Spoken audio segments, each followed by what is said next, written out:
Welcome back, guys. Today we're reviewing the bottle that I probably spent the most time and money trying to get. Now, is the bottle worth it? Stay tuned to find out.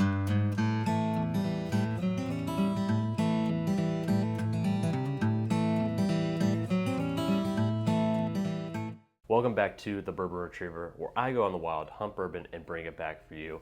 And this bottle is no exception. I actually traveled the furthest I've ever traveled for a bottle. I went down to Georgia on my own dime to collect this bottle. I actually made a video of it. If you're interested, I'll put a link up here so you guys can go and check it out. That was actually a fun blast to make. I went down there and back within, I think, roughly 12 hours or so. Filmed all the costs that it took me to get the bottle, rental car, flights, gas, food, etc., and tallied it up. And today we're going to find out, was all that time and effort and money worth it? So a little bit of background on this bottle.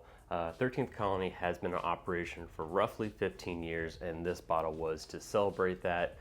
The master distiller went into his warehouse and picked 25 of his favorite barrels, blended them together to make this release. It's coming in at basically hazmat. It's 139.4 or 6 proof, somewhere around there.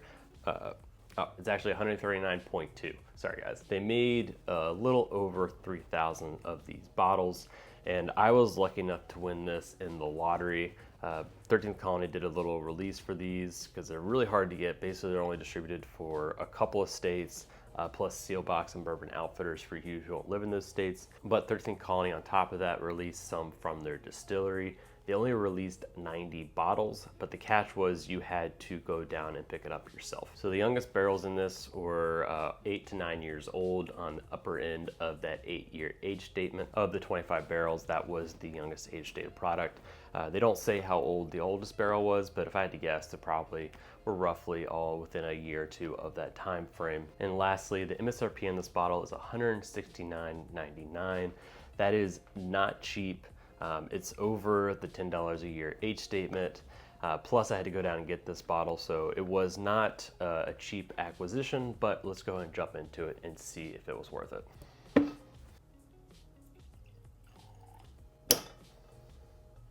All right, cheers. Okay, so the first thing I notice is the color. This is a nice, rich, deep mahogany. It's not the crude oil color that the double oaks are. Those are just pitch black. You cannot see through them. But this is a nice, perfect red bourbon color, almost maybe close to like what the Coy Hills were. The first thing I'm getting on the aroma is the proof. This is not high at all. Coming out of hazmat, you would expect that, but the first thing I'm just getting is that ethanol burn. I'm probably gonna have to go back to this and just not go in as deep into the glass and see if I can pick up some more notes. That's what's happened. When you are getting ethanol, it means that your nose is too close to the alcohol and you need to kind of back up to it. To prevent you from getting that burn, the best practice is, I don't always do this, is you should kind of go slowly into the glass and you keep going closer and closer until you finally get some notes and kind of hang out in that territory. Because once you go a little too far, it just burns your nostrils, and sometimes it can be kind of hard to reset yourself after that. Okay, after resetting myself a little bit, the most predominant note I'm getting is a nice, rich maple syrup. I'm not talking about that artificial stuff you might buy at the store. I'm talking about that homemade maple syrup that's just really rich, not artificial. It's almost perfectly what I'm getting. Now, under that maple syrup, the next note I'm getting is a nice, bright apple. I'm surprised I'm getting that. Typically, I'll get the apples maybe on like younger Wild Turkey products, but I am surprised I'm getting the apple in this with how high proof it is. And then there's something else there, and I'm trying to pick it up. Maybe a nutmeg I'm getting. It's definitely in the background, very subtle, but I think I want to say nutmeg. I'm constantly trying to prove my tasting notes, trying to get outside the very typical caramel, vanillas, oak notes. And I don't know if any of you guys have bought this product, but there's a product online called like Nosing Your Bourbon or Nosing Your Whiskey, and they have 12 to 18 different things in this little box: coffee, cinnamon, vanilla, caramel, and all these different little things in a box. And I thought about buying it to help myself with these reviews. The problem is it's like 80 bucks, and it's like really hard for me to justify buying that. But I might. Let me know in the comments if it's something you bought and it's helped you, because it's something I'm interested to try and just, up level my game a little bit here. Yeah, last couple notes before I move on to the tasting is just I am shocked with how bright this is. It kind of makes sense, 9 years old, it would be on the brighter side, but with just how dark it is, I thought this would be a much richer, darker aromas than the normal bright fruity notes that I get. But let's go on to the palate. Okay, that drink is every bit of 139 proof. You get that heat. I'm probably going to do a disservice to this review by not having a couple pours before this. Typically, for me personally, whenever I get a hazmat level proof, it almost needs to be like the third drink in the night. You need a couple drinks just to warm up your palate, get used to proofs, and slowly build up to it. If you ever have anything this hot as your first pour, it's just going to be straight ethanol, and it's really hard to get the notes. This is my first pour of the day, and I'm going to try to do my best to get some notes for you guys, but I probably really should have done a prep pour for this one. Okay, I had a couple thoughts on this. I'll start in the order that they're kind of jumping through my mind. It has a really good mid-palate and finish. You'd expect that from this higher proof, but it's not just burn in the back palate. The flavors do linger and they keep going and going and going. And this is a bottle that you just sit with your buddies for a long time, have a nice little pour and just sip and enjoy it. And you don't need to keep drinking it to get the flavors. Like I sipped this a good 2-3 minutes ago and it is still lingering on my tongue. But the mid palate, there's a lot of changing and flavors going on here. I don't know about you guys at home, but sometimes you can tell that there's different things going on, but sometimes it can be hard to pick out the flavors and describe them to people so they know what's going on, but there's definitely an evolution here. So I would say on the mid palate, the most prominent note for me is this mixture of a cherry liqueur. That is the most prominent note there with that sweetness in the middle, and then maybe a little bit with a jam, kind of blending into a little bit together.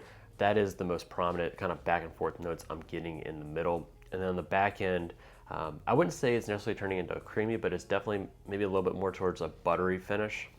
And with that nice buttery finish, you have that proof there that is letting you know that it is hot.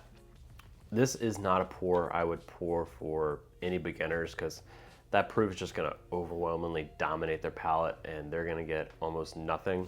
There are some oak notes there at the beginning of the palate.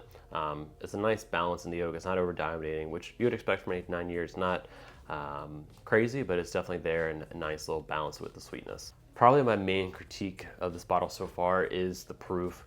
It is hot, and it lets you know it's there. There is flavor to come with it, but I kind of wish just a little bit on that back end. It was just not quite as proofy. When I first started, I would chase this type of proof all day, but now as I'm getting more and more into the hobby, I actually prefer if it has a little less proof, maybe closer to that 115 range. And before I get to my final review of the 13th Colony's 15th anniversary bottle, if you're enjoying this content, hit that subscribe button. That way you don't miss any content going forward. In addition, I'm starting a Discord channel with several channels on there, trying to grow the community there. And I have a Patreon channel where there I do a monthly giveaway from something from my collection. In addition, I'm trying to get a couple other features going on over there. If there's anything that you are interested, let me know. I'm always open to new ideas and trying to evolve that platform. All right, so my final review of the 13th Colony bottle here. I think it will probably do surprisingly well at the end of the year blinds just because of its proof. Traditionally, when you do those big blinds, sometimes a higher proof whiskey can hold up better than a lower proof whiskey because after you drink through 10 plus pours, things that have just more stronger notes can hold up better. So I think this will actually do surprisingly well at the end of the year blind. For MSRP 170, I think this is a buy. I'm enjoying this bottle. I personally think it's probably the best 13th Colony bottle I've ever had. I've had their Double Oak 1 and 2. I've had cask strength bourbon and cask strength rye.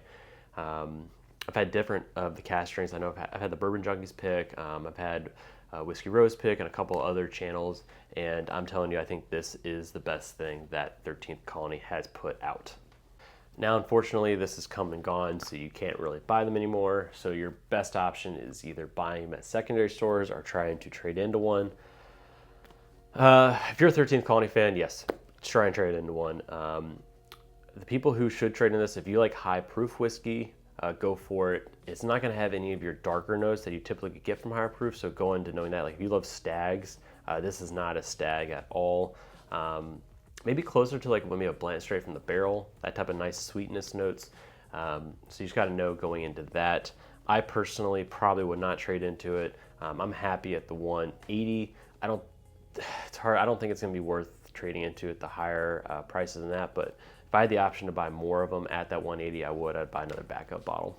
So that's my review of the 13th Colony's 15th anniversary bottle. But if you're enjoying this content, before you head out, check out this video or this one. And until next time, cheers.